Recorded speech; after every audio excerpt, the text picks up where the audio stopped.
Shabbat Shalom Nicole. Shabbat Shalom Lakah. Toda Yah for allowing us to see another Shabbat day. Prayfully, we'll see many, many, many more. Yep. Son, may you please read the song. Tehillim. Zadeh Beit Walaf. Hallelujah. Hallelujah. It is a good thing to give thanks unto Yahweh, and to sing praises unto thy name, O Most High, to show forth thy loving kindness in the morning, thy faithfulness every night, upon an instrument of 10 strings, upon the psaltery, upon the harp of a solemn sound. For thou, Yahweh, hast made me glad through thy work. I will triumph in the works of thy hands. O Most High, how great are thy works, thy thoughts are very deep. A brutish man knoweth not, neither doth a fool understand this. When the wicked spring as the grass, and when all the workers of iniquity do flourish, it is that they should be destroyed forever. But thou, Yahweh, art most high forevermore. Below thine enemies, O Most High, below thine enemies shall perish. All the workers of iniquity shall be scattered. But mine home shall exalt like the horn of a unicorn. I shall be anointed with fresh oil. Mine eye also shall see my desire on mine enemies, and mine ears shall hear my desire on the wicked that rise against me.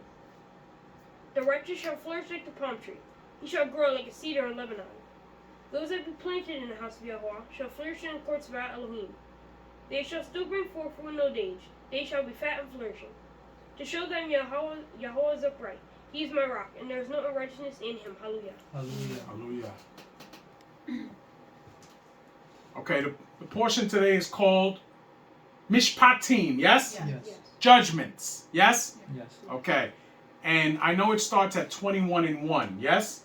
But we're going to finish. We didn't read the last 3 verses of 20, right? All right, so somebody read the last 3 verses of 20, and then we can go on to 21. Last 3 verses. I'll read it, but I don't remember where we left off at. 24. Oh, so we're starting at 24? Okay. Shemot, Kaf, Dalet, Hallelujah. Hallelujah. An altar of arets thou shalt make unto me, and shall sacrifice thereon thy olah offering, and thy shalom offerings, thy sheep and thine oxen, and all the places where I record my name. I will come unto thee, and I will bless thee. Stop. Let me see who got a good memory. Of all these offerings, right, that you make upon the altar, right, because you burn them, right? Yes? Yes. They must possess one thing, which is Salt. salt. Okay. Time sheet. 25.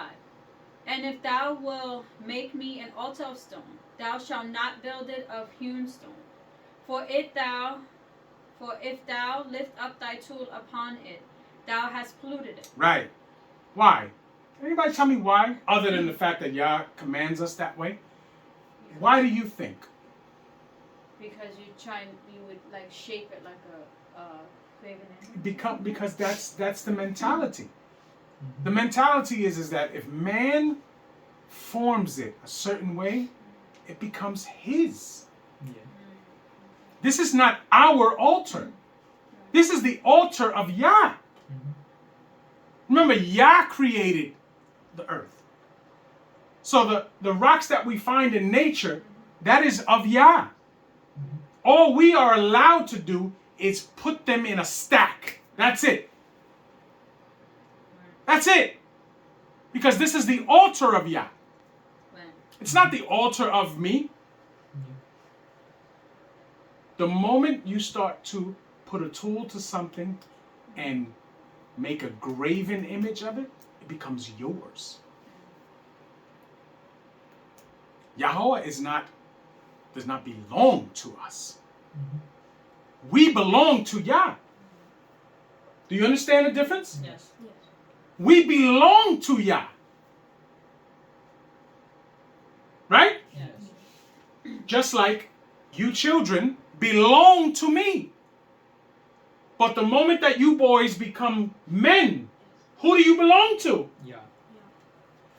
When she grows up and she gets married, who does she belong to? Her husband. Do you understand? Yes. These are what we need to understand.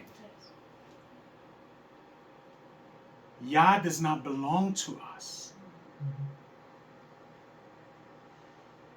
We are Yah's possession. Do you understand? Yes.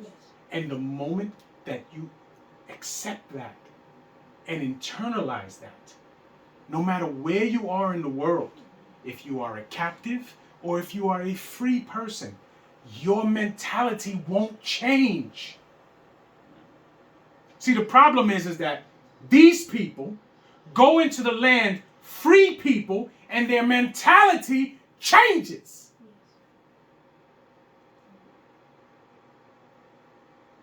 Tamshi. 26. Neither shalt thou go up by steps unto my altar, that thy nakedness be not discovered thereon. Hallelujah. Hallelujah. Because we are to be a Kwadosh people before our Elohim. Yes? Yes. Lewdness and things of that should not be done, we must be mindful of that. So if we're offering something to Yah, we offer it in the most righteous way possible. Do you understand? Yes. Who's reading 21? I'll read it. You're going to read the Hebrew? No. You have to. You I- have stop. Right. Did you study it? No. Why not? I only read a little bit. Stop. I'm asking you a direct question. Okay? Right. Did you study it? Yes, not enough. Stop. Did you study it? You know what I'm asking you, right? What am I asking you? What am I asking you? No, that's not what I asked you. Studied it. I asked you, No, you did not study it. No. Why did you not study it? Excuse me? All right, stop. Because the reason why, this is a teaching moment, Right. the reason why you answered me under your breath is because you said, I don't know, right? I don't know is not, as you know, Right. is not an acceptable answer to me. I understand. I want you to accept the fact that you decided and chose not Right. to study it. I did, yes. The words are, I decided and chose Right. not to study it. And chose not to study. Begin to read, please. Okay. Shemo Kaf Aleph or Aleph. Hallelujah. Hallelujah. Now these are the judgments which thou shalt set before them. If you buy an Hebrew servant, If thou buy an Hebrew servant, 6 years he shall serve, and in the 7th he shall go out free for nothing. Stop. So now, this is a very misunderstood or I would say misunderstood chapter, okay? And mistaught chapter, okay? Because a lot of people like to intermingle this chapter with the laws of marriage, when this chapter is specifically speaking towards having hired servants of your people. Yes? Yes. This is something totally different than the normal way men take wives. Yes? Yes. Do we understand that? Yes. Okay, so now, if thou buyest, now, when it uses the word buy, right? We understand in English, the word buy means I pay for something and I own it, right? That's not what the word in this situation is talking about. This should be hire, right? You pay a servant to do a task for a certain amount of time, right? Yes. And it says, 6 years shall he serve you. Yes? Right. So you can only hire him for 6 years, right? And in the 7th year, what happens? He goes free, right? Right. For nothing. What does that mean for nothing? What does that mean? No. See,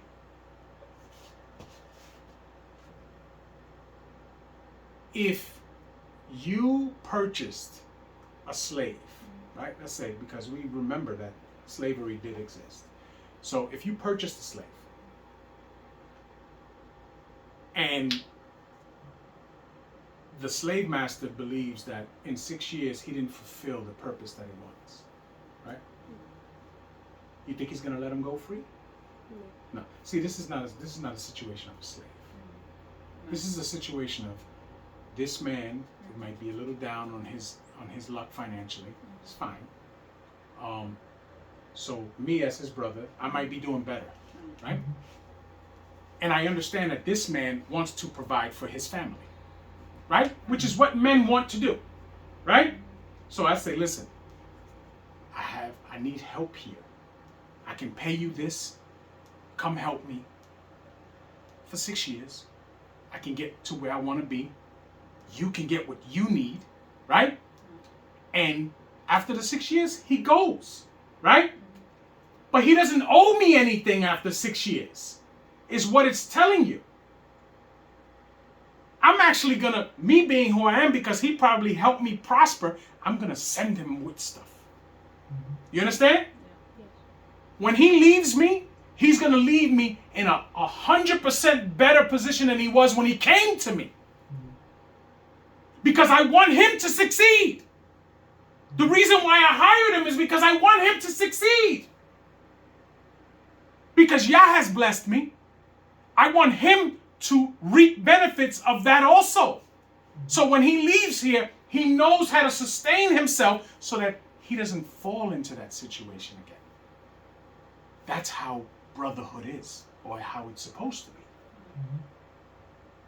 Do you understand? Yes. So Yah is giving us the template of how we are supposed to deal with each other. Tamshi. 3. If he came in by himself, he shall go out by himself. Which means if he was a single man and he came in without a wife and without children, then he goes out the same way he came in, right? Right. Tamshi.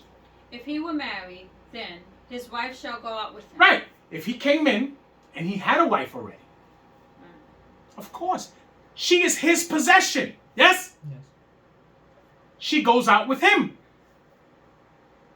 And all the time that he spent there, she always served him. She doesn't go serve who he works for. She serves him. Yes? Yes. Tamshi. 4. If his master have given him a wife, and she have borne him sons or daughters. Stop. So now, if the man that he was working for, right, gives him a wife of either his daughters or, as we will see, his young girls that he hired from their fathers, right? If he gives him a wife of them, the scenario changes. Because they belong to who? Him, the master. Yes. They belong to the master. See, this wasn't part of the deal when he first came in. Tamshi. The wife and her children shall be her masters, and he shall go out by himself. Stop. Now, we remember this situation because this is what Laban tried to pull on Yaakov. Yes? Yes.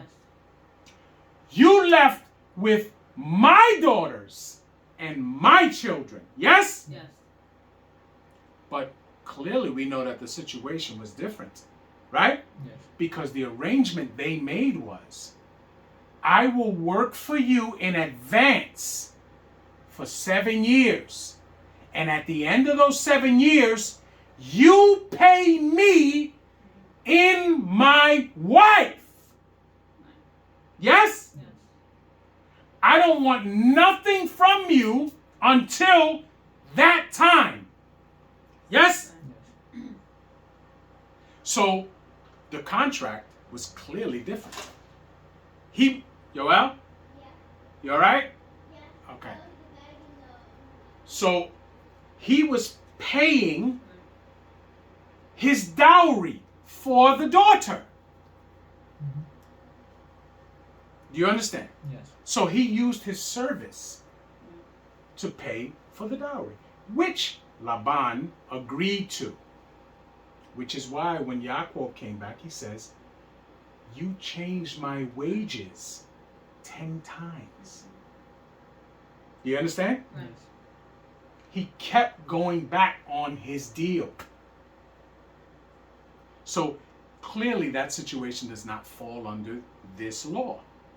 You understand? Yes. Time sheet. Well, Yes, sorry. time sheet. Why Let's it- go. Okay. No, tell me. Oh, it doesn't fall because he went back on the contract, because he went back on his word? No, because that's not what was made. Remember, the servant that is hired gets a salary. Oh, Yaakov did not ask for a salary. okay, got it now. Yaakov said, I will work for you for 7 years, and at the end of those 7 years, I get your daughter as payment. It's a different situation. The servant that comes in, he comes in by himself. If he takes a liking to one of the man's daughters or one of the man's servants, he'll ask the man. And if the man gives him that daughter or that servant to be his wife, then this law comes into place. Because he's still serving that man. So he's receiving a payment, his hire, his salary, plus he gets to have a wife while he's there. Do you understand? Yes. He could say, no, I don't want a wife. I just want to work for you for 6 years. He can go outside and find himself a wife after, when he's in a better position. But if he accepts a wife during the time that he works for this man, then this law applies. He can't leave with that wife, and if he has children with that woman, he can't do it, because that woman is a possession, even though that man cannot lay with her, he can't do any of that stuff. She can't leave his grounds. Because remember, as we're going to see, he might have paid for her from someone else. And then that contract would be broken. Do you understand? It all works together. Tamshi. 5. And if the servant shall plainly say, I love my master, my wife, and my children, I will not go out free. Stop now. This is a decision that he has to make in year 6. If he says, I love it here, I love my wife, and I love my children, right? I don't want to go anywhere. This is what's going to happen. Tamshi. 6. Then his master shall bring him unto the judges. He shall also bring him to the door, or unto the doorpost. And his master shall bore his ear through with an awl, and he shall serve him forever. Now, which means he gets to stay there until when? The year of Jubilee. The year of Jubilee, right? The year of Jubilee is a total freedom. And that year, he can take his wife. Because remember, that wife, if she was the servant of that man, she gets to go free too in the year of Jubilee. So then he can go.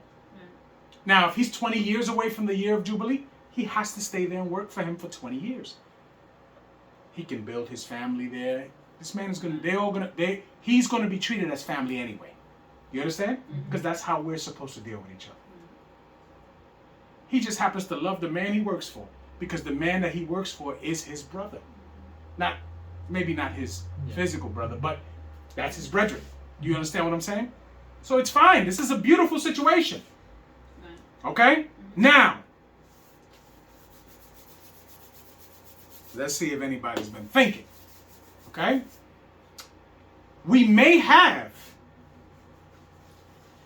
a situation similar, because the fathers may not have been Yishmael, or fathers. Let's say father. Okay? May not have been Yishmael. Okay? We all know Melech Dawid, right? We know Melech Dawid was from the tribe of what? Yehuda. Yes? Right. His father was who? Yishai. Yishai. Yes? Right. Also from the tribe of Yehuda, right? Right. So we understand that he is Right. a Yehudim, right? Right. We understand that. But then we come to his nephew, who was the captain of the guard. Yes? What was his name? You're right. Joab. Joab. Okay? Uriah was the Yeah. husband to... Okay. Joab, right? Joab had 2 brothers. All right? Who was their father?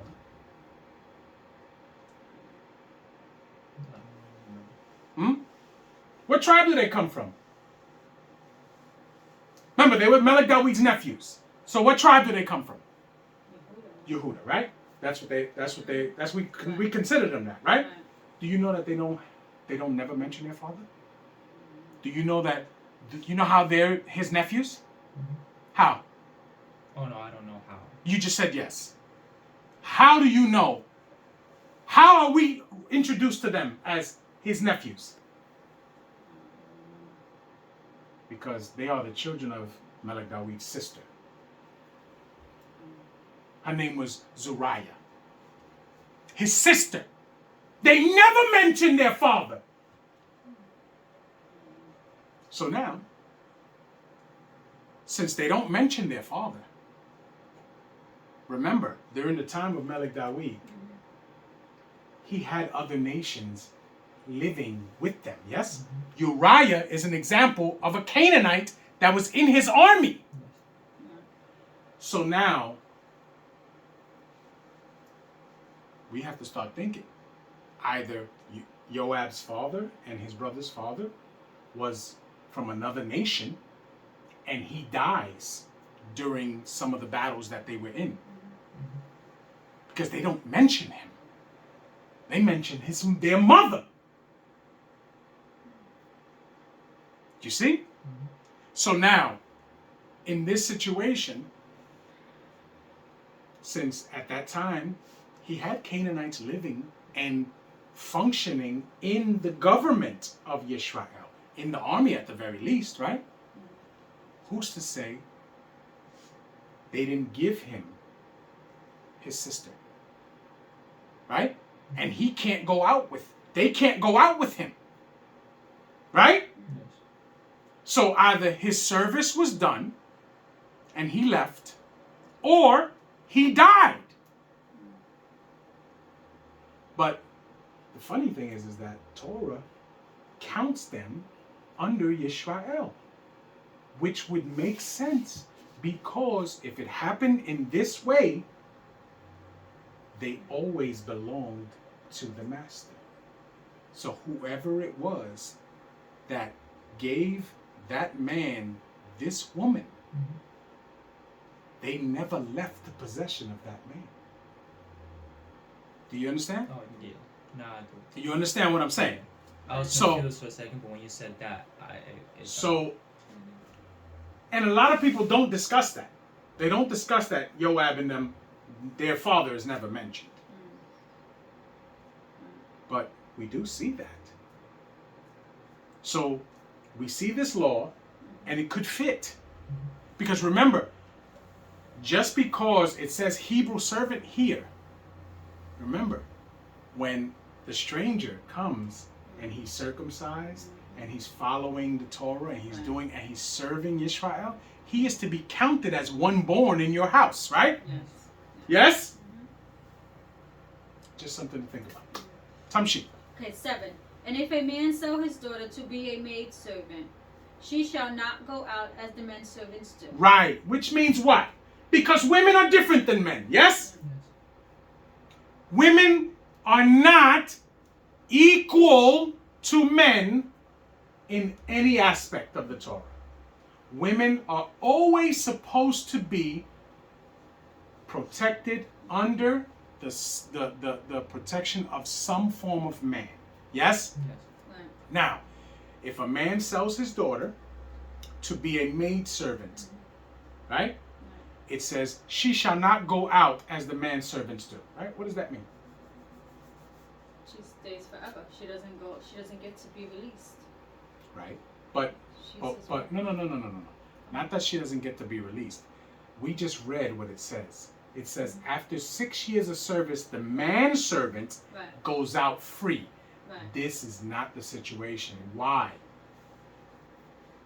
Oh, because probably in the contract. There's it no says- probably. This is cut and dry. There's no probably. We've gone through this thousands of times, right? Yes. So what is the answer? So in the contract, she has to be a man's wife. She is purchased to become someone in that man's housewife. Yes? Yes. Either someone he has hired, or himself, or his son. Yes? This is the situation. Because women have what we call, they are born inherently valuable. Right? Which means from birth, they have a value that all they could do is cheapen it through their actions. Men have to make themselves valuable. They're not born valuable. Do you understand the difference? Okay? So now, this young girl who is sold into this man's house, right? She is trained by the women of that house. She is already going to be spoken for whoever it is that they want her to marry. Okay? And that's why she doesn't go out like the manservants do. She usually becomes someone's wife. Okay? Tamshi. 8. If she please not her master, who hath betrothed her to himself, then shall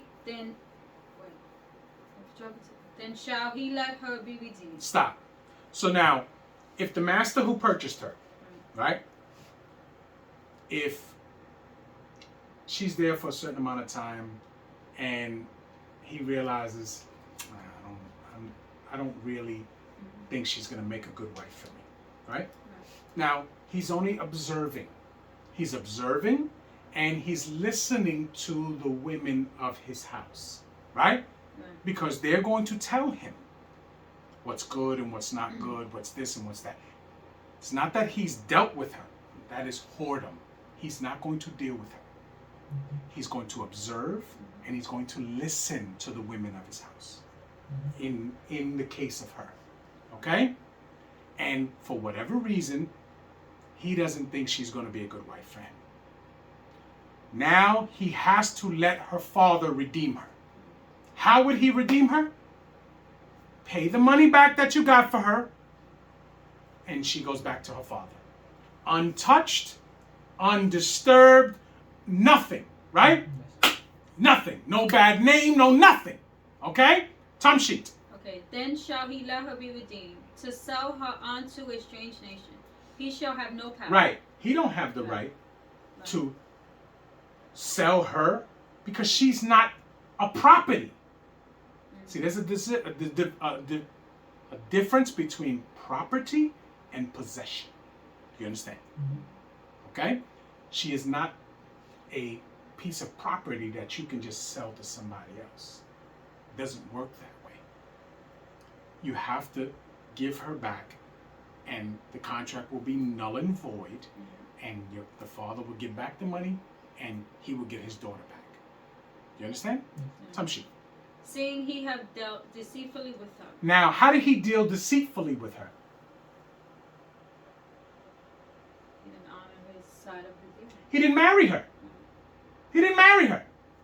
But he did not deal with her in whoredom. Do you understand? Yes. The only part that he did not do, he did not marry her. And he said, you know what? I'm not going to waste her time, anything. I'm going to give her back to her father. Her father would just act like this never existed. You understand? Right. Which is what he's supposed to do in that case.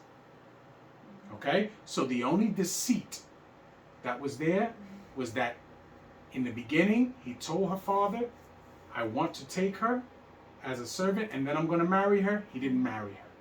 You understand? Right. Tamshi. 9. And if he have betrothed her unto his son, he shall deal with her after the manner of daughters. Right, which should be self-explanatory. Right. If he betrothed her to his son, then guess what? He has to look at her and he has to deal with her as if he was her father. Yes? Yes. Tamshi. 10. If he take another wife. Who? The son? Whoever married her. Oh, Right? If the master married her, or if the son married her. right. Whoever married, you okay? Whoever married her, this is the new arrangement. Yes? Yes.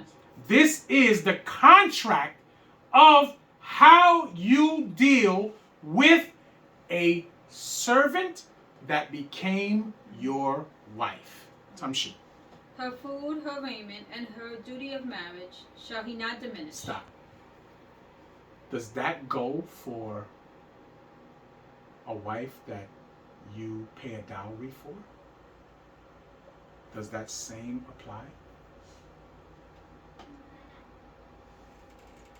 Hold on, babe. Hurry up. If it doesn't say it specifically, then I'm saying no. Hmm? If it doesn't say it Oh, specifically, then I'm clearly saying it does not. Because there's a consequence to this breach. If a man finds a betula, because a dowry only is for a betula, is a virgin, right? Nowadays, you find your wife wherever, she's been with whoever before you, you don't owe no dowry. Don't get it twisted, okay? So, in these times, when a man was to marry a woman who was in her father's house, and she was betula, he would bring a dowry, right? Right. She would become his. Granted, it is not spoken, but the reason why the father gives her to you is because he knows that you, from that point, are responsible for her. So, of course, food, raiment, and shelter are involved. Right. But those are not deciding factors if she can leave or not. Do you understand? This is a contract between those fathers. That when you marry her or you marry her to your son, these things you cannot diminish from her.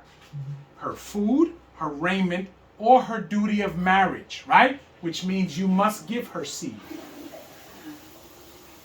Because we see later on, there's a law that says if a man have two wives, and the firstborn is from the wife that he doesn't love, and the secondborn is from the wife that he does love, he cannot give the firstborn blessing to the one that he does love over the one he doesn't love. Do you understand that? Yes? So listen, checks and balances in the Torah. Okay? So now, this woman, right, or this girl, you have to continue to give her food, raiment, and the duty of marriage, no matter how many wives you take after. This is her contract. Now, the wife you take after her, if you took it the conventional way, this does not apply to her. This does not apply to her. But it is something that he's going to do anyway because he's her husband. Do you understand the difference? Right. Mm-hmm. Okay? But in a regular marriage, if the way you take a regular wife that doesn't fall under this situation, if she is not doing what she is told to do, and you decide to keep yourself away from your wife, you are well within your rights to do that. And she can't get up and leave you. Do you understand? Right. All she needs to do is do what she is told to do by you. Right. You understand? Yes. So, you have to understand the differences here. Okay? Right. Time sheet. Okay, I'm at 10. No, you read that I'm already. at 11. And if he do not these three unto her, then she shall go out free without money. Stop. Then she shall go out free without money. What does that mean? She can go. The father doesn't have to pay them back. That's the only thing it means. She can go back to her father. She gets out of that situation. She gets out of that service. And she gets out of that marriage. Right? And she goes back to her father. And her father doesn't owe you a penny. because you broke the contract. Yes? Right. But now, remember that there becomes problems after that. Because the reality is that no one may come and try to marry this girl after she's been someone's wife. It could happen, but it doesn't have to. Now, let me ask you a question. Did he give her a bill of divorce? No, Why not?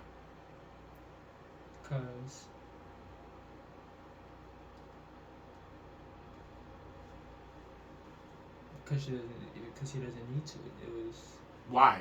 You're giving me nothing. That's called word salad. Means nothing. Why?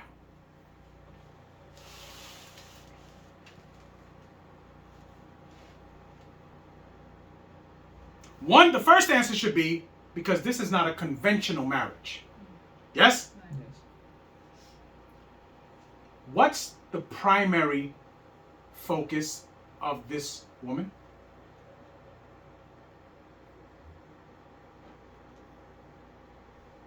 What contract trumps everything else? The initial one she had with the man that purchased her from her father. That's the number one thing. That's why when she goes out, there's no bill of divorcement because she was in his house. Remember, the person that purchased her gave her to his son. Yes? Right. So she still was the possession of the master, even though the son was married to her. Yes? Yes. So when that doesn't go right, she goes back to her father, right? And her father doesn't have to pay back the money that he got for her in the beginning. Do you understand? Yes. So in modern day times, it's like someone getting married in this country and realizing 6 months down the road that they hate each other and they go get the marriage annulled, right? That's not a divorce. That's called a wipe away, as if the marriage never took place. But clearly we understand that he has humbled this girl, okay? So surely there was a situation there that you cannot fix, okay? But she doesn't have a bad name. So if a man decided to come marry her the conventional way, he will not bring a dowry, but she won't have a bill of divorce that she has to show him that says, oh, I was not a wife who was up to par. Because that's what a bill of divorcement is. Do you understand? So in this situation, she may get another husband, okay? But of course, the dowry is not going to be involved because she's not Betula, okay? And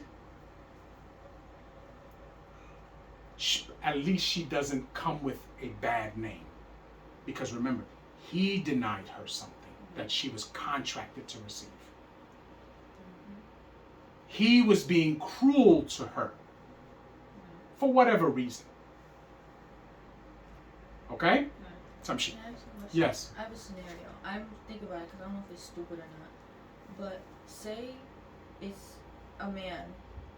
He's hired by somebody and he gets paid, but he takes a wife not of the guy's like anything that the guy is the A master possession is. of the master. What if he takes a wife of somebody you think? Outside?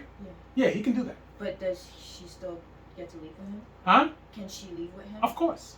Because but she would never come in there. She would be his wife from wherever she lives. If he betrothed somebody outside, like say a different tribe, she would be waiting for him when he gets out. But that's a decision that her father has to make. Now, the reason why he's there is because he's financially strapped. So he wouldn't have the money to purchase a dowry for her at that moment. Do you understand? So now, if he makes a deal with the father that when I get out of here, I'm going to have the money for the dowry. Then the father may wait, depending, right? And when he's done, he goes and he pays the dowry for the girl. You understand? Right. I have a question too. Yes. So say if a man hires a man, Mm-hmm. and then he does his 6 years, Mm-hmm. and then he pays a dowry for one of the girls in his old master's house. Then that's a conventional marriage. Okay. Then he takes if the master says okay, he pays for her. Well, he can only do that with his daughters. He can't do that with the servant. Yeah. Okay? He can't. Because remember, the servant that he pays for, she has to stay in his house. Mhm. Do you understand? Yeah. So it can only be his daughters. Okay? Tamshi. 12. He that smiteth a man so that he die shall surely be put to death. Right. Now, he that smiteth a man that he dies surely shall be put to death. Right? Right. Now it changes a little bit here. Tamshi. 13. And if a man lie not in wait, but Elohim deliver him into his hand, then I will appoint thee a place whither he shall flee. So now, this is in a situation where the man that died deserved it. It was judgment from Yah. Yes? Yes. But the man who actually is seen by humans killing that man was not guilty of it. It might have been an accident. You understand? Mhm. It might have been, they might have been striving and the guy fell, hits his head on a rock and dies. These are things that that man does not know. But he gets a place to run to so that they can investigate. Right. That's why we have the cities of refuge. But clearly, this man was supposed to die Mhm. because Yah has already ordained him to die. Yes? Yes. Now, question. This is hypothetical. A lot of people like to bring up Moshe committed murder and he wasn't punished for it, right? Question. We have hindsight, yes? Yes. Yes? Moshe's situation was not like Melech Dawid's situation. Melech Dawid put Uriah in the hottest part of the battle so that he will die. And he would be clear in his mind. He justified it. That me laying with his wife would be okay. Right? He justified that. It's not what Moshe did. Moshe was protecting his brethren from a person who was part of the nation that was already judged to what? Yeah. That will be judged to die. Right? In the future. Right? So, hypothetically, this could have been what that man's judgment was going to be. And no one knew that. Mhm. But we do see that Moshe, Yah never brings it up to Moshe. Yes? Yes. Never. Tamshi. 14. But if a man come presumptuously upon his neighbor to slay him with guile, thou shalt take him from mine altar, that he may die. And he that smiteth his father or his mother shall be surely put to death. Right.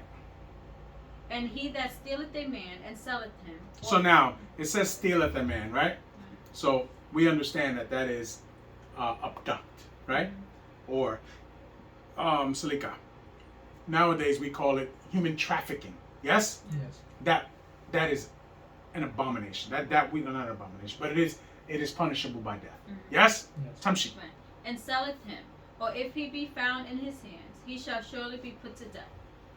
And he that curseth his father or his mother shall be surely put to death. Mm-hmm. And if men strive together, and one smite another with a stone, or with his fist, that he die, but That what? that he and he die not. There you go. With There you. his What do fist, you? sorry. You didn't see that word? No. With his fist, and he die not, but keepeth his bed, which means what? That he's badly hurt. That he has a time that he has to heal. Yes? Tamshi. 19. if he rise again and walk abroad upon his staff, then shall he that smote him be quit. Right, which means that he's clear. Right. Okay? Tamshi. Only he shall pay for the loss of his time, Mm-hmm. and shall cause him to be thoroughly healed. Right, which means that if he's bedridden because of his injuries and he can't get back to work to support his family and himself, then guess what? You have to do it for him. You have to support him and his family. And then when he's healed, he goes back to taking care of it. And that's it. And that's it. That's how we have to deal with each other. Because men are going to fight. It happens. Tamshi. 20. And if a man smite his servant or his maid with a rod, and he die under his hand, he shall surely be punished. Stop. Is he put to death? No. Why not? Because that's his property. No. What did we discuss? What did we discuss? There's a difference between property and possession. Yes? Right. Do we understand that, right? That is his possession. When it says he shall be punished, what does that mean?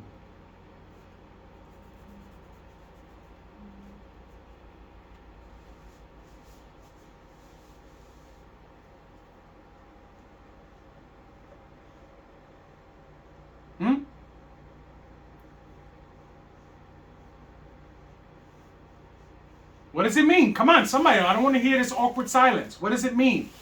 That he just doesn't die. He just gets. No. I asked you. What does it mean? He shall surely be punished. What does it mean? Well, first thing is that it has to go up against the judges, yes? And the judges are going to make a decision. And they're going to ask the family of that servant, yes? And whatever decision they come up with, he's going to have to follow. Yes? Yes. But he's not going to die for it. Tamshi. 21.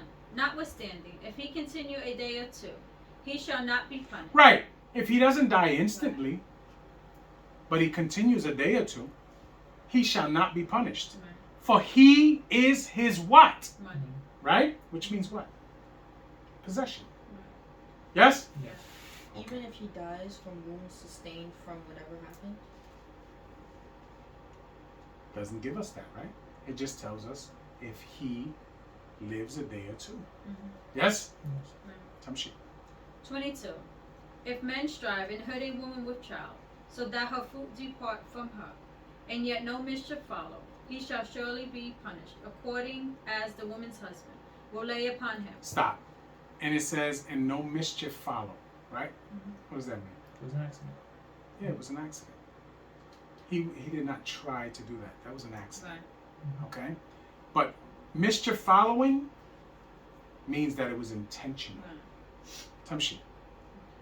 And And he he shall shall surely Oh. be punished, right? He shall be surely punished according to as the woman's husband will lay upon him, right? Right. So if the woman's husband says, you pay me X amount of money, Right. he has to do it. Yes? Yes. Tamshi. And he shall pay as the judge determined. Right. 23. And if any mischief follow, then thou shalt give life for life. Right. If mischief follow, if they find out that his actions after were intentional, guess what? Now he has to die. Life for life. Yes? Yes. Tamshi. 24. Eye for eye, tooth for tooth, hand for hand, foot for foot. Which Right. means what? This is just a way of saying there has to be equality when it comes to that. Has to be. Okay? Tamshi. 25. Burning for burning, wound for wound, strike for strike. And if a man smite the eye of his servant, or the eye of his maid, then that it perish, he shall let him go for his eye's sake. And if he smite out his manservant's tooth, or his maidservant's tooth, he shall let him go for his tooth's sake. 28. So now, what does this mean? Because we see eye and tooth and all of that. But what is it really telling you? If he hurts somewhere, he can't work no more. Right? Yeah, but not even, but a tooth? A tooth? What does it mean? That means that this man is a cruel individual. Okay? And someone is noticing. And the judges are going to force this man to let his servants go because he is not a man of righteousness. Do you understand? Most High is not going to allow a man that is cruel to continue to be a master to servants. Tamshi. 28. If an ox gore a man or a woman, that they die, then the ox shall be surely stoned, and his flesh shall not be eaten. But the owner of the ox shall be quit. Right, he's not responsible anymore because he lost, they had to kill his ox. Tamshi. 29. But if the ox were wont to push with his horn in time past, and it have been testified to his owner, and he have not kept him in, but that he have killed a man or a woman, the ox shall be stoned, and his owner also shall be put to death. Right, because he was warned that his animal is aggressive, and he did nothing about it. Right? Yes. That's why I've always said, you see these people with these dogs, right? These aggressive dogs. And these dogs have tried to bite people, have bitten people in times past, all of these things. And no one, at the most, if a dog bites somebody, they kill the dog. But I've always said, your dog bites my child, the alphabet, I kill the dog, then I kill you. Do you understand? If your dog has been known to do that, I kill your dog and I kill you. Do you understand? Yes. And that's what this law is saying. You know your dog is messed up, then guess what? You keep your dog chained in, right? Or you get rid of that dog. Tamshi. 30.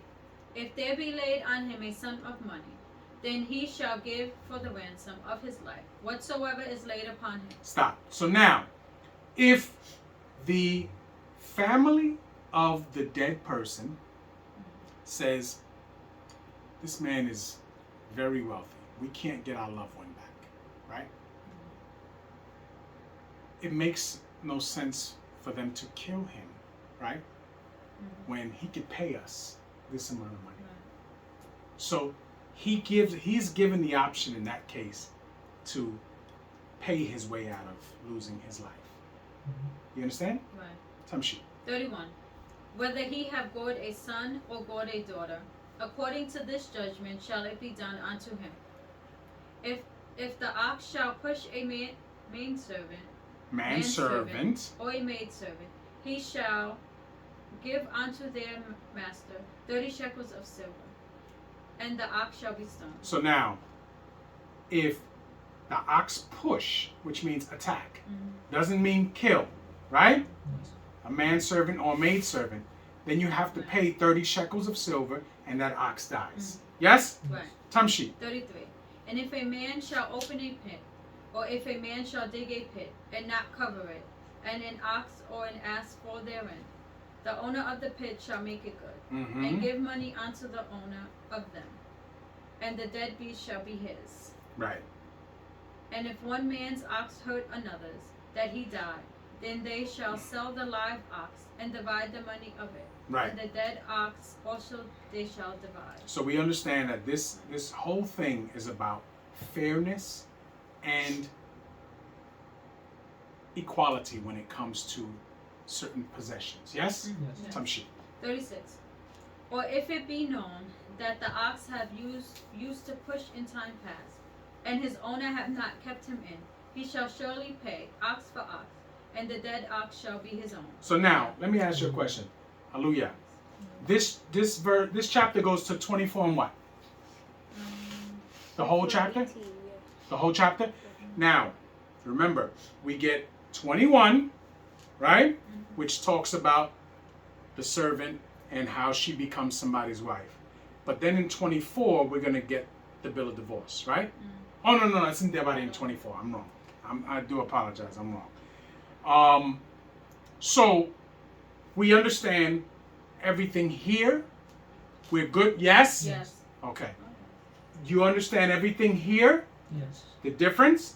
Right. So the difference between the wife that we see here is different than the wife of a conventional marriage in Torah. Yes? Yes. Okay. Who's reading 22? I will. Hebrew first.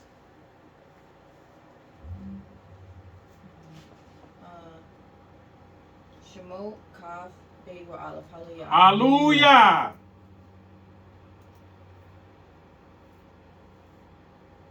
Key? Is that what you said? Key. Cain. Key. Yageh. Nope. Yig. Yi. Did you help her? No. Yigeh. Remember the when the vowel is right there and the sagal, which is the two dots under the neck, that's one sound, right? Those two letters and that vowel in between makes one sound. So that's yig, yes? Yi.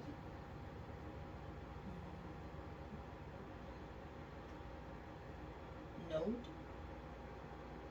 Nob. Node. Yig nob, yes?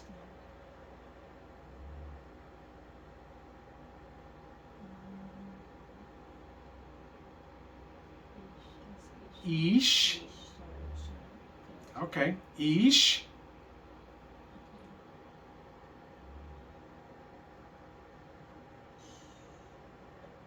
what's the vowel, It's What? a colon. right? So what's the sound? Oh. Oh, so shor, Sure. right? Mm-hmm. And it's. O, Wo. O, O. She. Oshe. Oshe.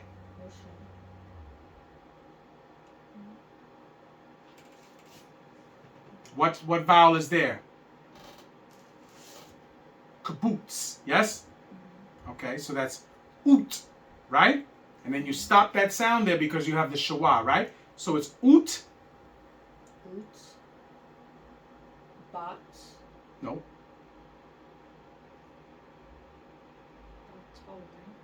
bako. Isn't that a ket, right? Bako, bako, yes? Tamshi.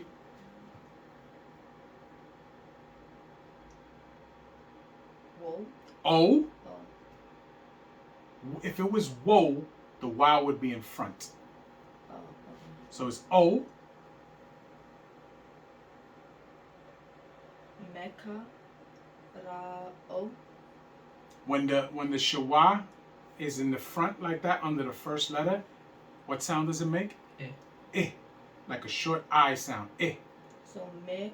Ka. Ra. O. No. Put Me that together. karo. Me karo.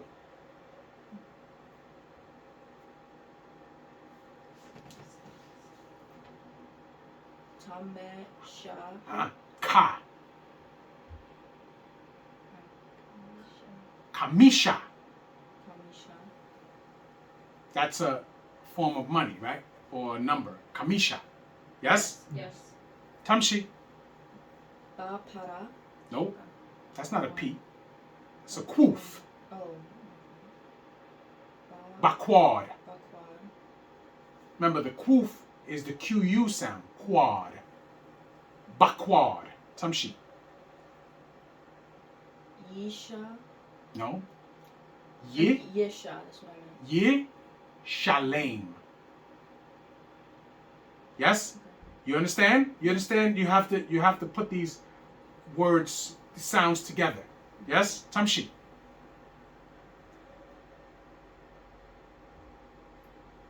What's the first letter? Ta.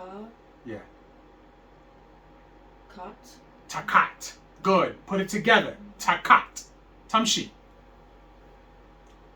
Ha. Sho. Hashor. Hashod. Put it together. Tamshi. Re. No. I We. mean, we. Yeah. We. Are. No. We are. Remember what I told you. The shawab stops it. So that's a syllable. We are ba. Right? Arba. Okay. And we are ba means what? 4, right? Yes. Okay. Tamshi.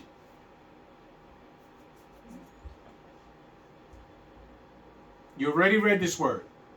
Memory. Takat. Oh. Yes? Okay. Yes. Ha. Sheroha. Hashe. Hashe. No, there's no vowel after the hey, so the hey closes the sound. So it's hashe, right? Yeah. Okay. You need to practice, practice, practice, practice, practice. You hear me? Yes. So now part of your weekly schooling is a half hour a day of reading the Hebrew. I don't care if you understand what you're reading. I don't care any of that. You just open the book and you read for a half hour. Okay? Just so that you get accustomed to how these sounds go together. Okay? Tamshi. Go to the English. If a man shall steal an ox or a sheep and kill it or sell it, he shall restore 5 oxen for an ox and 4 sheep for a sheep. If a thief be found breaking up and be smitten that he die, there shall no blood be shed for Right, him. because you broke into someone's house and they have the right to kill you. Yes? Yes. Tamshi. If the sun be risen up upon him, there shall be blood shed for him. Mm-hmm. He shall make full restitution. Which means what? If he got away, if you didn't kill him in your house, he gets away. You cannot kill him outside. Now, he has to be given the right to make restitution. Yes. Tamshi. If he have nothing, then he shall be sold for his theft. Right. Which means what? He works for him, right? No, he could sell him to somebody else. Oh. He gets the money for him. Tamshi. 4. If the theft be certainly found in his hand alive, whether it be ox or ass or sheep, he shall restore double. Right. So whatever he took, he has to pay double. Makes sense, right? Don't steal nobody's stuff. Don't steal anyway because stealing is against the Torah. But don't steal anybody's stuff. Tamshi. If a man shall cause a field or vineyard to be eaten, and shall put in his beast, and shall feed in another man's field of the best of his own field, and the best of his own vineyard, he shall make restitution. Right, because that stuff is stealing. Remember, we have a law that if you're passing by somebody, you can eat the stuff on the corners, right? Because that's stuff that's left for the gleaning, okay? But the stuff that he makes money off of, you can't just take that stuff. Tamshi. 6. If fire break out and catch in thorns, so that the stacks of corn, or the standing corn, or the field be consumed therewith, he that kindleth the fire shall surely make restitution. Right, because guess what? He has committed arson. Yes? Yes. Tamshi. 7. If a man shall deliver unto his neighbor money or stuff to keep, and it be stolen out of the man's house, if the thief be found, let him pay double. Right. So now this is self-explanatory. If I lend you a drill, and somebody goes in your house and steals the drill, and they find the thief with the drill, the thief has to give back the drill and pay double. Okay? Tamshi. If the thief be not found, then the master of the house shall be brought unto the judges to see whether he have put his hand unto his neighbor's goods. Stop. So now there's a question. If there's no thief, what happened? What are you looking at? If there be a thief that steals the property of somebody else that is in your possession, and no one finds the thief, now that man has to be brought to the judges to see if he's telling the truth. Okay? Tamshi. 9. For all manner of trespass, whether it be for ox, for ass, for sheep, for raiment, or for any manner of lost thing, which another challenges to be his, the cause of both parties shall come before the judges, and whom the judges shall condemn, he shall pay double unto his neighbor. If a man deliver unto his neighbor an ass or an ox or a sheep or a beast to keep, and it die or be hurt or driven away, no man seeing it, then shall an oath of Yah be between them both. that he hath not put his hand unto his neighbour's goods, and the owner of it shall accept thereof, and shall not make it good. And if it be stolen from him, he shall make restitution unto the neighbour thereof. 13. And if it be torn in pieces, then let him bring it for witness that he shall not make good that which was torn. And if a man borrow aught of his neighbour, and it be hurt or die, the owner thereof not being with it, he shall surely make it good. But if the owner thereof be with it, he shall not make it good. And if it be an hired thing, it came for his hire. If a man entice a maid that is not betrothed, and lie with her, he shall surely endow her to be his wife. So now, if a man entice a maid that is not betrothed, right? Now, when it says entice, what does that mean?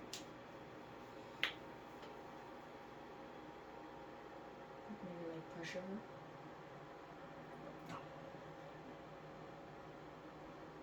She made a decision here too. She liked him. This is not a situation like Shechem and Dinah. Do you understand? Yes. She liked him. And she was in agreement. But he still wasn't supposed to do that without her father's permission. Do we understand? Yes. So he gets to do what? Pay her father the dowry Right. after the fact, and she can be what? His wife. His wife. Yes? Yes. But in the case of Shechem, he took her by force. Which means what? She cried out. Right. And then he tried to go and pay a dowry for her. Her father, our father Yaakov, being the forward thinking that he was, he agrees to the situation because he realizes that if I don't do this, no one is going to marry my daughter. So he's thinking, although this is a terrible situation, I don't want to make it worse for my daughter's future. You understand? Right. But her brothers don't think on that level. They think on the level of, you did this, we're going to respond with this. And they were not wrong. It's just two different mindsets. One was thinking as a father, the other one was thinking as a brother. Different mindsets. You understand me? Right. Tamshi. 17. If her father utterly refuse to give her unto him, he shall pay money according to the dowry of Bethulim. Okay, so now he still has to pay, doesn't he? No. But he doesn't get the woman. Right. Tamshi. 18. Thou shalt not suffer a witch to live. Thou shalt not suffer a witch to live, right? Because a witch is what? An abomination. Yeah. Yes? Tamshi. Whosoever lieth with the beast shall surely be put to death.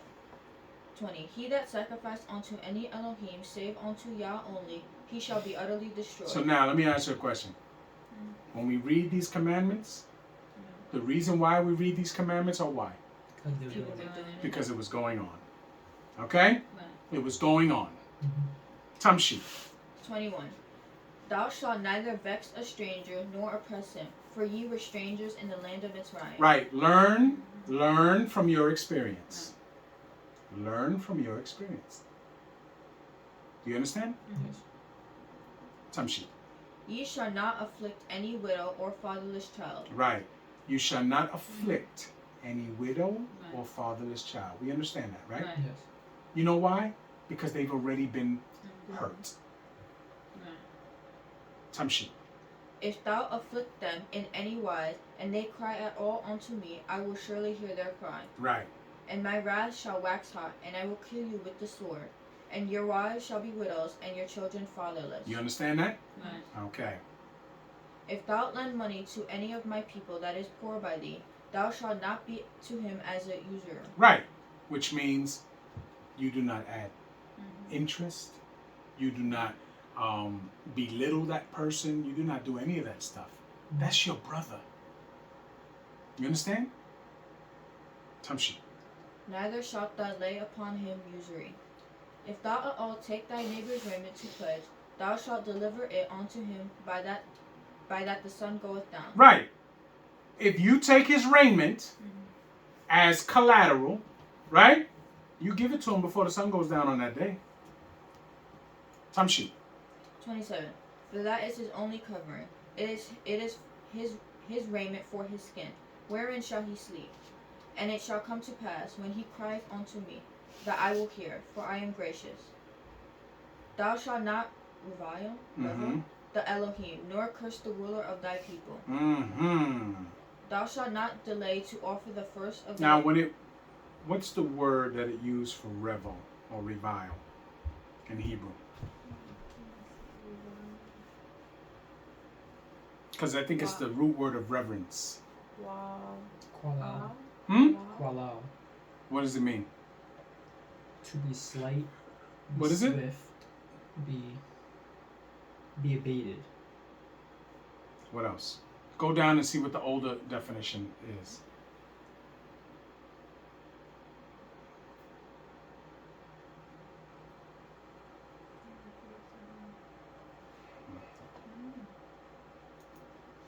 But it just says to be slight, swift.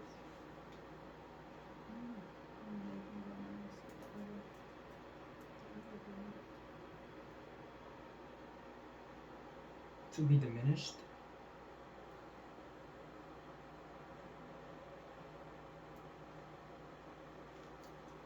To make despicable, to curse, to make light lighten, to threat with contempt, bringing contempt or dishonor.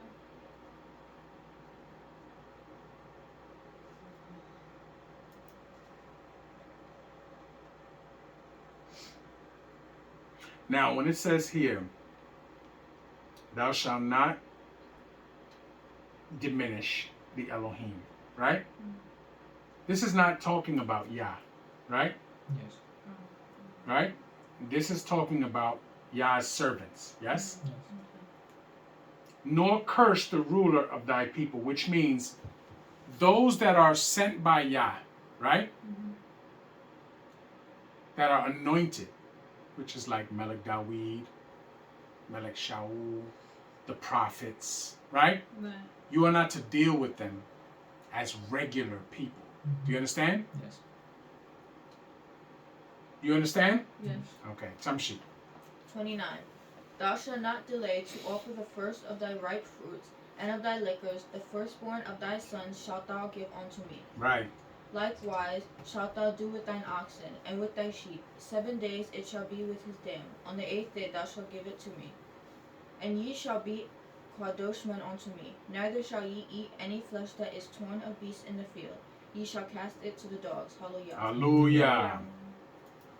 Who's reading 23? I am. Okay, let's go. Give me the first three in Hebrew. Alright. Shemot, Kaf Gimel Aleph. Hallelujah. Hallelujah. Lo, Tisa, Shema, Shao, Al, Tashet, Yadka, Im, Rasha, Lihyot, Eid, Kamas. Lo, Tihye, Akare, Rabim,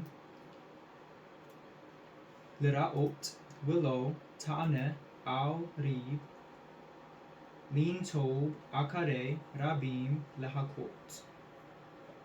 Widal, Lo, Tehdar, Beribo. Hallelujah. Hallelujah. You understand that if you read a half hour a day, how very good you can be as a Hebrew reader? I want you to start practicing every day. Tamshi. Thou shalt not raise a false report. Put not thine hand with the wicked to be an unrighteous witness. Thou shalt not follow a multitude to do evil, neither shalt thou speak in a cause to decline after many to wrest judgment. So now, thou shalt not follow the multitude to do evil, right? Yes. Just because the crowd is going to do something doesn't mean that is what you're supposed to be doing. You understand? Yes. You always have to move in accordance with what you know Torah says right and wrong is.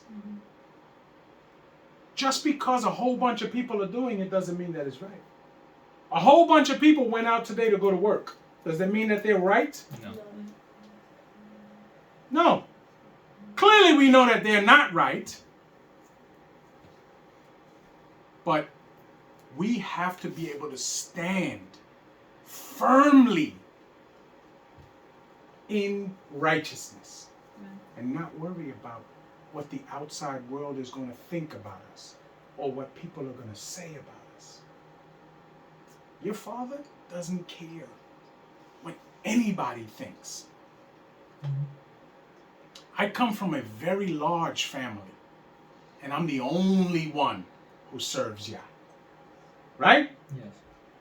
And when they have conversations that I'm not privy to at that moment, they may say whatever they want to say. They may say, oh, he's crazy for doing that, he's doing it. But they will always say one thing. He's dedicated to that. He's real about that. They may not agree with what I do, but they will always say, he's real. He stands on that. You understand? Yes. And you and you and you and you and Yehosh have to do the same thing. You understand? Yes. Because that's where we gain strength from. I don't need acceptance from the people of the world, no matter who they are. I don't need that.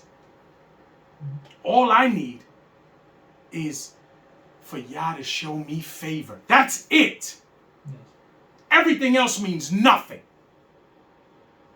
You understand? Yes. Tamshi. 3. Neither shalt thou countenance a poor man in his cause. Right.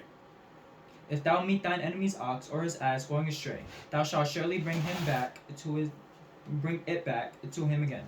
Right. You see your neighbor's property, you bring it back to him. You understand? Yes. Tamshi. If thou see the ass of him that hateth thee lying under his burden, and wouldest forbear to help him, thou shalt surely help with him. Thou shalt not wrest judgment of thy poor in his cause. Keep thee far from a false matter, and the innocent and righteous slay thou not, for I will not justify the wicked. If thou shalt take no gift, and thou shalt take no gift, for the gift blindeth the wise and perverteth the words of the righteous. Now, you know your father for a long time, right? Yes. You probably can count on one hand how many times I've taken something from someone else, right? Unless they're us, right? Yeah. Other than that, I don't want nothing from anybody. Nothing. Tamshi. Also thou shalt not oppress a stranger, for ye know the heart of a stranger, seeing ye were strangers in the land of Mitzrayim. And 6 years thou shalt sow thy land, and shalt gather in the fruits thereof.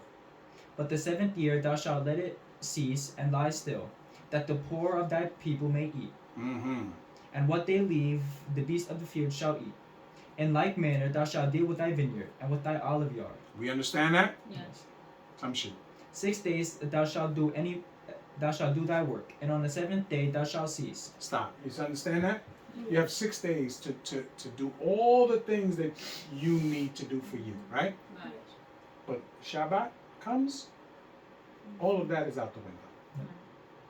You don't focus on anything that have not to do with Yah. That's the point. Yes? Yes. Tamshi. I'm in the middle. That thine ox and thine ass may cease, and the son of thy handmaid and the stranger may be refreshed.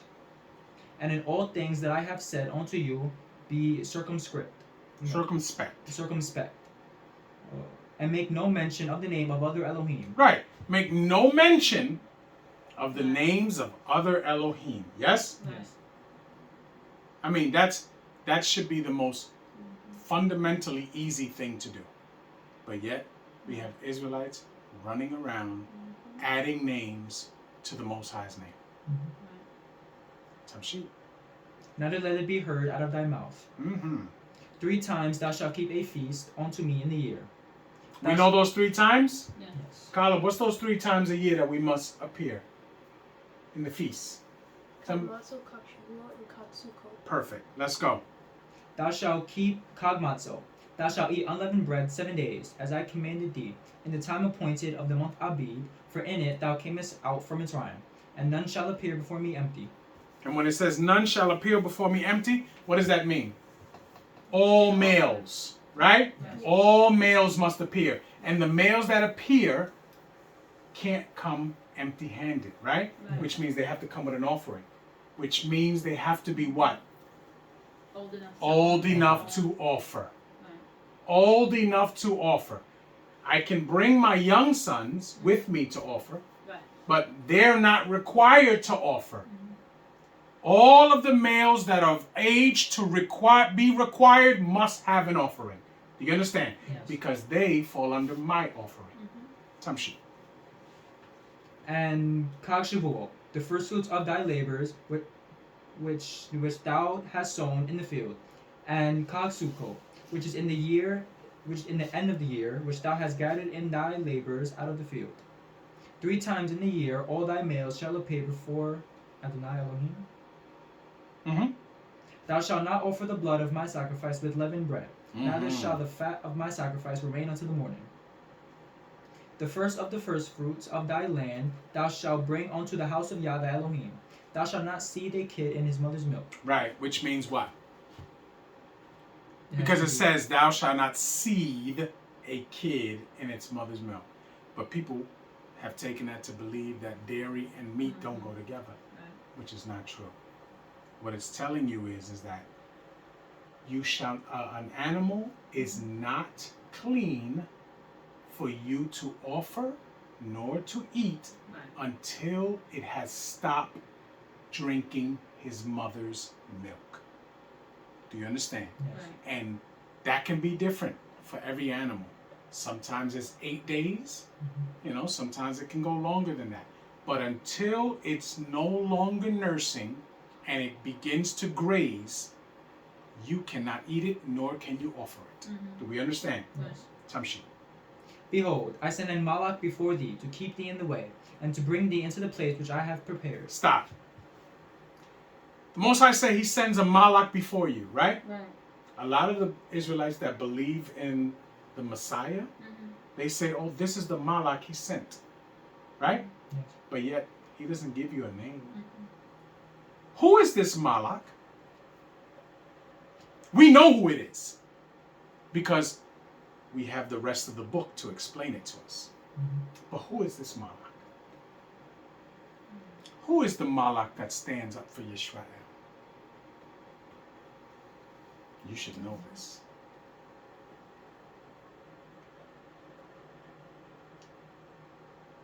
Don't know it?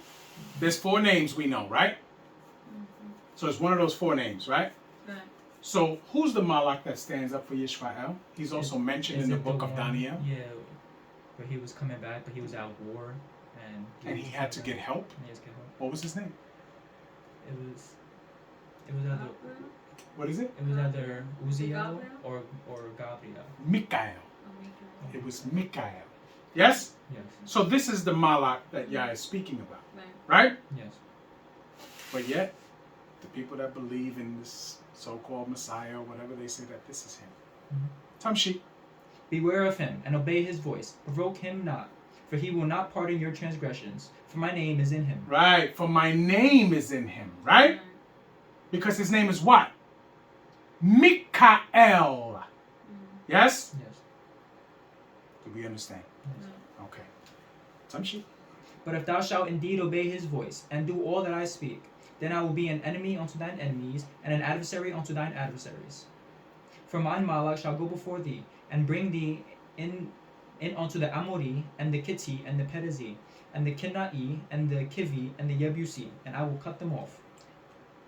Thou shalt not bow down to their Elohim, nor serve them, nor do after their works. So now, these men have Elohim that they serve, yes? Yes. And we are commanded to do what? Not bow down to them, right? Yes. Tamshi. But thou shalt utterly overthrow them, and quite break down their images.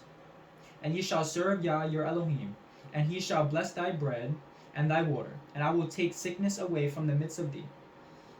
There shall nothing cast their young, nor be barren in thy land. The number of thy days I will fulfill. I will send my fear before thee, and will destroy all the people to whom thou shalt come, and will make all thine enemies turn their backs unto thee. And I will send hornets before thee, which shall drive out the Kivi and the Kenai and the Kitti from before thee. I will not drive them out from before thee in 1 year, lest the land become desolate, and the beasts of the field multiply against thee. Mm-hmm. By little and little I will drive them out from before thee, until thou be increased and inherit the land. I will set thy bounds from the reed sea even unto the sea of the Philistines, and from the desert unto the river. For I will deliver the inhabitants of the land into your hand, and thou shalt drive them out before thee. Thou shalt make no covenant with them, nor with their Elohim. They shall not dwell in thy land, lest they make thee sin against me. For if thou serve their Elohim, it will surely be a snare unto thee. Hallelujah. Hallelujah. We know that this does happen, right? Yes. We clearly know that. Okay? So, who's reading 24? All right, you ready? Let's go. I'll help you. Don't be nervous. Time sheet.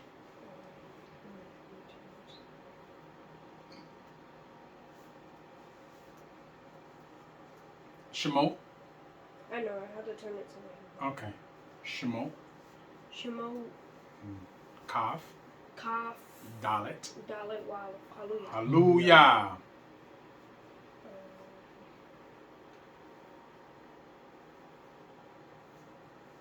The wow with the shawa under it. No. Is it not? No. Let me explain. The wow, somebody should have worked with him. You should have worked with him. Right? Yes.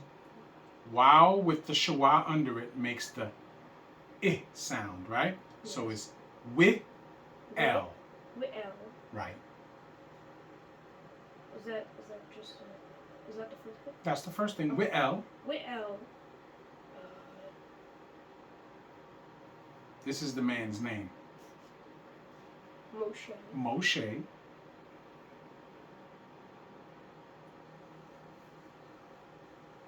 Amar. Amar. Mm-hmm.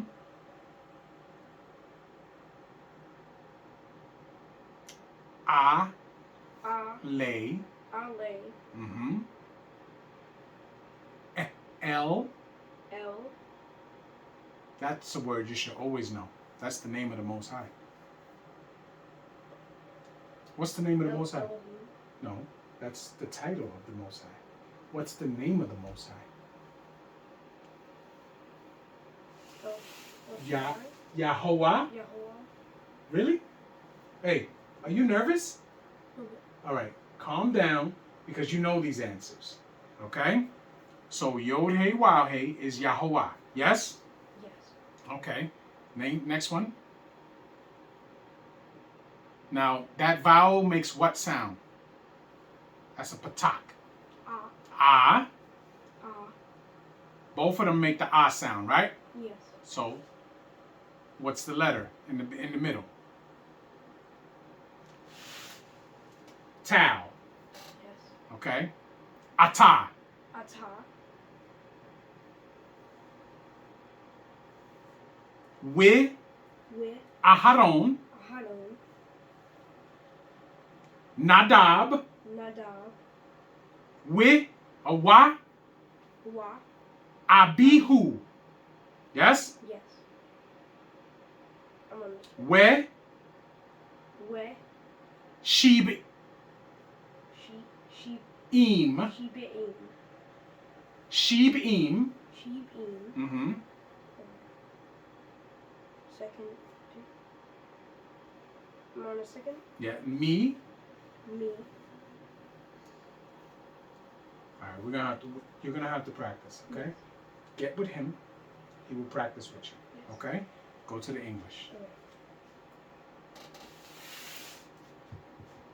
Okay. You can't figure it out in a moment, so you can't put that much pressure on yourself. But you have to study. You understand? This was just a test run for you guys. You should have been studying it, but from now on, you know you have to study. You understand? Because I'm going to call upon you. Okay? Yes. Tamshi.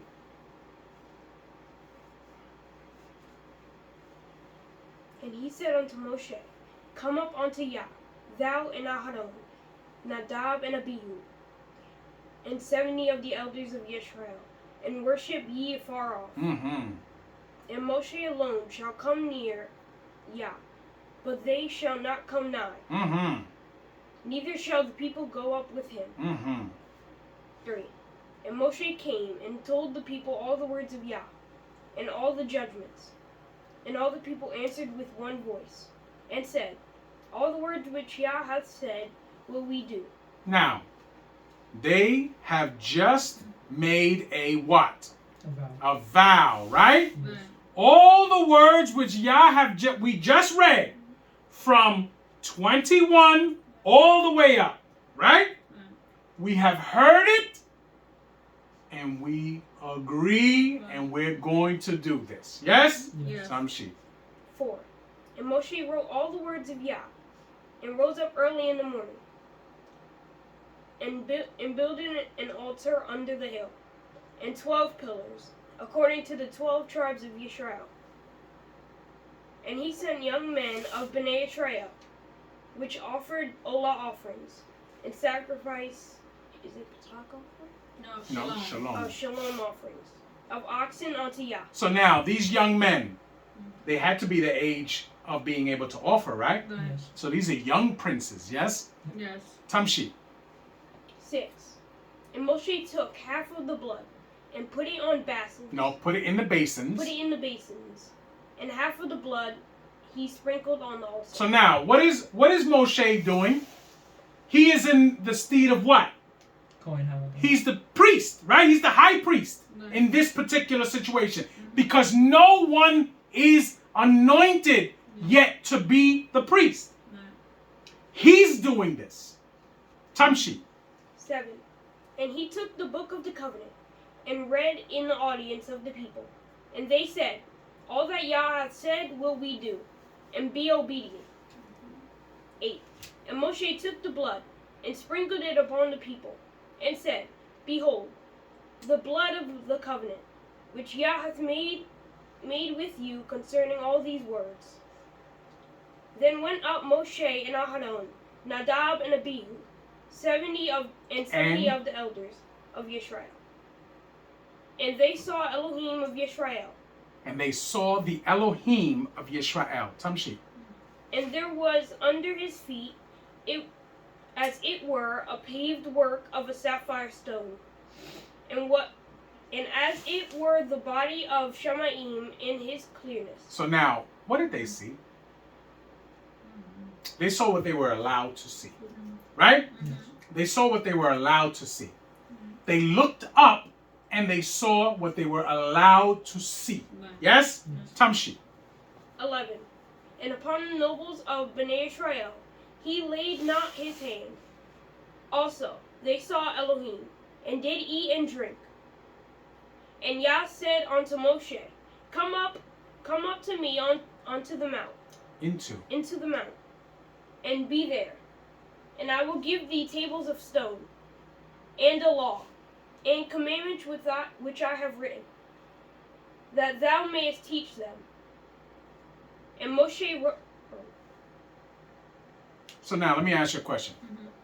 Torah was here before this? Yes. Yes, clearly. Okay? Right.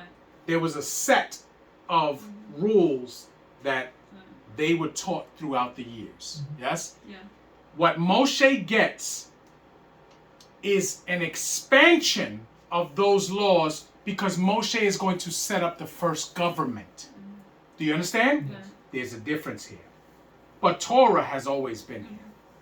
Tamshi. 13. And Moshe rose up, and his minister Yehoshua. And Moshe went up onto the mount of Elohim. Into the mount of Elohim. Right, and what mount is that? Mount Sinai. Right, but it's in Oh. Koreh. Yes? Tamshi. 14. And he said unto the elders, Tarry ye here for us, until we come again unto you. And behold, Aharon and Kor are with you. If any man have any matters to do, let him come unto them. Right. They're left to make the decisions. Yes? Yes. Tamshi. 15. And Moshe went up into the mount, and the cloud covered the mount. Right. What's the cloud covering? Huh? To keep anybody from seeing what's going on. Mhm. That's not for their eyes. Yes. Yes? Yes. Tamshi. 16. And the glory of Yah abode upon Mount Sinai, and the cloud covered it 6 days. And the 7th day he called unto Moshe out of the midst of the cloud. And the sight of the glory of Yah was like devouring fire on the top of the mount in the eyes of Bnei Israel. Right. So this is what they saw. They could only see that. Yeah. They can't see what's going on inside the cloud. Mm-hmm. Moshe is in there. Tamshi. 18.